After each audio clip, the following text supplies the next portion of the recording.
This podcast is brought to you by Voice and Vision, bringing help, hope, and healing to individuals, families, and communities affected by mental illness, addictions, and disabilities in southeastern Pennsylvania. Financial support for this podcast is provided by a Veterans Trust Fund grant from the Pennsylvania Department of Military and Veterans Affairs. Welcome to Untold Valor, a podcast with a unique focus on veterans, featuring stories of courage, recovery, perseverance, and strength. Listen to hear veterans share their perspectives on what it's like to battle mental health challenges, combat addictions, and overcome other adversities unique to those who have served. Back for another edition of Untold Valor, where we give veterans a platform and a chance to talk and share their stories and their experiences in the service, out of the service, and some things that are going along with mental health and all those things that we need to really spend more time and energy on helping veterans. So this week on the show, we've got Ricardo Byrdsong on with us. And Ricardo, welcome in. Thanks for being here. How are you today? I'm doing well, and thank you for giving me this opportunity. Absolutely. So tell us a little bit about yourself. What branch of the service were you in?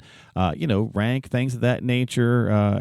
Tell us a little bit about your time in the service. Well, when people ask me to tell about myself, first thing I like to say is I'm married for 27 years. Okay. With 4 kids. I spent my time in the Navy. That's where I began my service. And I tell people I graduated from high school when I was 17 years old. And 2 weeks later, I was in boot camp going through the Navy. So I spent over 30 years in the Navy. Wow. So, yeah, you went the whole distance there. What was your final rank? My final rank was captain. So that was something that I'm very proud of, starting off as a seaman recruit, E1, and retired as a captain, 06. Wow. So that's something I'm very, very happy about. That's fantastic. So in 30 years, obviously you've experienced a lot of things within the service, lots of deployments and time. Any major obstacles that you encountered along the way, that stories you want to share with us today? Of course, the deployments and things like that. I've experienced several deployments during my military career. Some of the things that stick out, did lots of great things on my deployments, whether I was on ships or whether I was deployed to Iraq in the Middle Zone. But as I look back on 30 plus years, the thing that really sticks out is the things that I missed when I was on those deployments. And what I mean by that is birthdays, anniversaries, holidays, countless number of holidays. As I retired and looked back, I realized that I can't get those things back, and I really miss that. One story that I tell, my very first deployment after I was married, my son was born. I missed him walking. I missed his very first birthday. And when the ship comes back from deployment, it's a real big festive occasion where there's lots of pomps and circumstance where you come and meet each other and you hug your wife and your family. Well, I went to go hug my wife, and my son, who was 1 year old at the time, started pushing me away, like, get away from me. Who are you? Yeah. So that's the kind of things on a personal level that really stick out in the military. Yeah, that's a great point. Sometimes they don't recognize us, right? So they kind of have to rebuild that. Reverend Ben, welcome in. How are you doing today, by the way? I'm doing fine. Ricardo, so glad to have you on.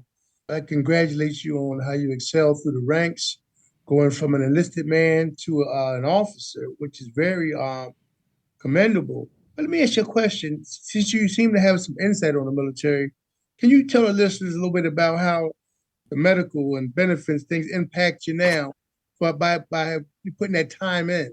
Thank you very much for asking that question, because as a matter of fact, the medical benefits are one of the things that I'm so blessed to have. And what I mean by that, when I was in the military, I'm originally from Alabama. And so my folks, that's where my roots are from. And one of the things, I didn't realize how great of care that I got in the military until I started going through things. And just while I was on active duty, I just happened, you have to go to your physical every year. And I told the doctor, they asked your family history. And I just said, oh yeah, my grandmother was on dialysis, my father was on dialysis, my mother was on dialysis, and my sister was on dialysis. And they're like, whoa, okay, we're going to have to follow you real closely. So since then, I met with a nephrologist every year. And I've been, my medical treatment has been followed. So that's one of the things that I say, both on active duty.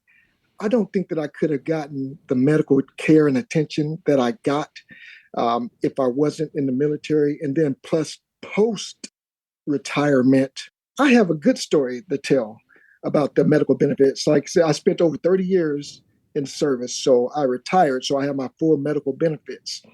And towards the end of my retirement, I had some pretty serious health issues, some health matters. I was diagnosed with multiple sclerosis, MS, which actually ended my military career sooner than I wanted. Well, towards the end of my military career, the Navy gave me the time to meet the medical specialists that I needed for my physical health and also my mental health, my mental well-being. Because at the end of my career, like I said, I found out I had multiple sclerosis and I had to retire after 30 years. I didn't want to. Well, the Navy saw that was a big issue with me, something that, that's not easy. So I got the mental health that I needed leaving out of the military. Yeah, so you spent all that time in there and you had these things, help you. Did you have any struggles along the way as far as like when you needed to communicate, with the higher ups or as you were moving through the ranks? Because and the reason I asked that is like as I mentioned, my daughter is in the Navy and she's she's only been in about 3 years now, but one of the struggles that her and some of her shipmates are having is feeling comfortable going to a superior officer to talk to them about getting help, which kind of surprised me a little bit. So it's interesting to do this show and talk with others who spent so much time. Did you kind of see that issue? Did you have struggles, talking to superior officers, or did you get the help that you needed when you needed it? I have a story to tell. I got the help I needed when I needed it, even though I didn't think I needed it. Well, please do. Like I said, I was a captain in the Navy, pretty senior officer, and I was going through some personal struggles in my life with deaths of some family members.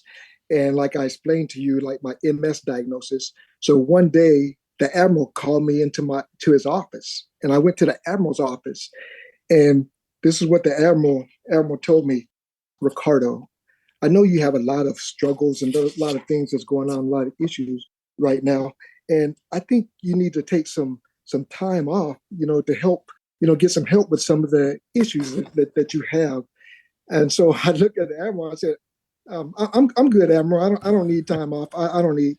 And the admiral told me, he said, no, Ricardo, you don't hear me. I think that you need to see someone, and we're going to set you up with someone for you to see. So that when the admiral told me that at the time, I was very upset because I think that I'm good and I'm fine. Right. But my superior officer saw something in me that I didn't even see and set me up to go get mental health care. That's fantastic. Yeah, that he recognized that and was able to kind of point you in that direction. So how are you coping with the MS and everything now? And obviously, you mentioned it ended your career sooner than you wanted to. That can be a struggle for veterans as well. Yes, that was a struggle, ending my career sooner than I wanted. But the good news about that is, since I spent over 30 years in the military, I have full medical benefits. Right. And if I'm honest with you, not only those medical benefits, but the VA medical benefits, because of my MS, I'm 100% permanent and total disability. And because of those disabilities, having MS, I have a lot of doctors that have to see, urologists, nephrologists, psychologists, and I say psychiatrists. And between the TRICARE system and also the VA medical system, it wasn't easy at first. I'm going to start with that. But I get the help that I need. Dealing with, even like for my MS, there's some physical disabilities, there's some physical limits that I have. But through the VA, like I go see a physical therapist to help me through these things, and a neurologist to help me with the other issues.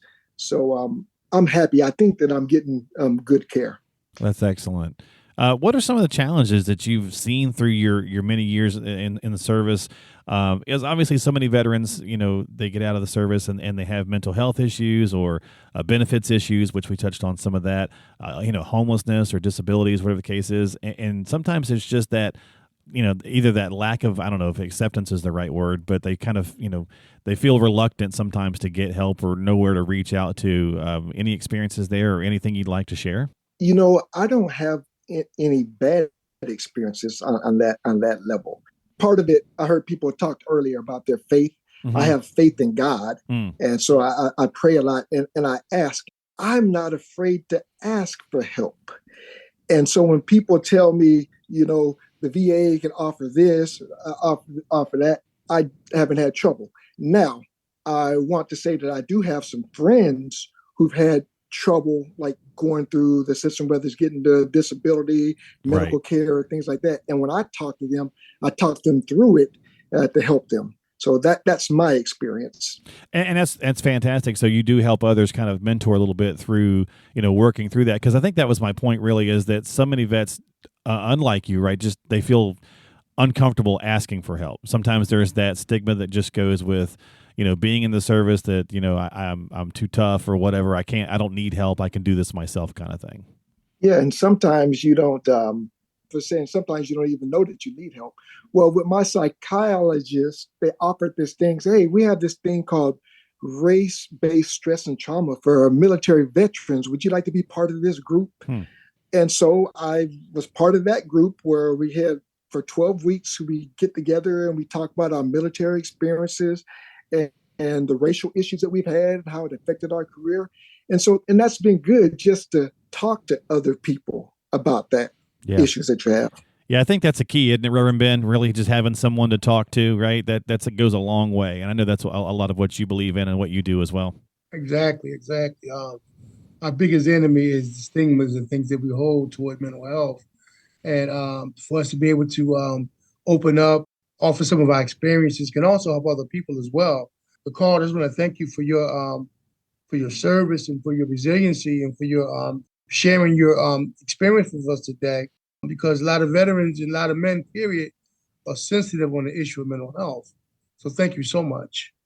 Well, thank you, Reverend. And I hope if there's anything like our conversation today, if another veteran or somebody hears this, there's help out there, and don't be afraid to ask for help. That's what I would like to say.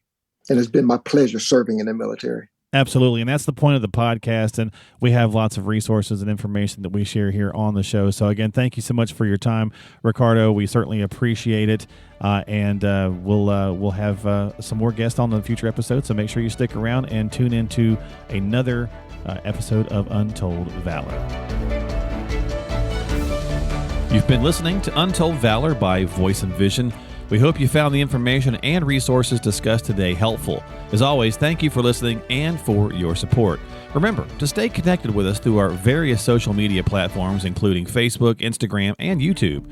Don't forget to visit the website, voiceandvisioninc.org. That's voiceandvisioninc.org, where you can sign up for our blog and find free resources and information on upcoming events, webinars, workshops, and get support.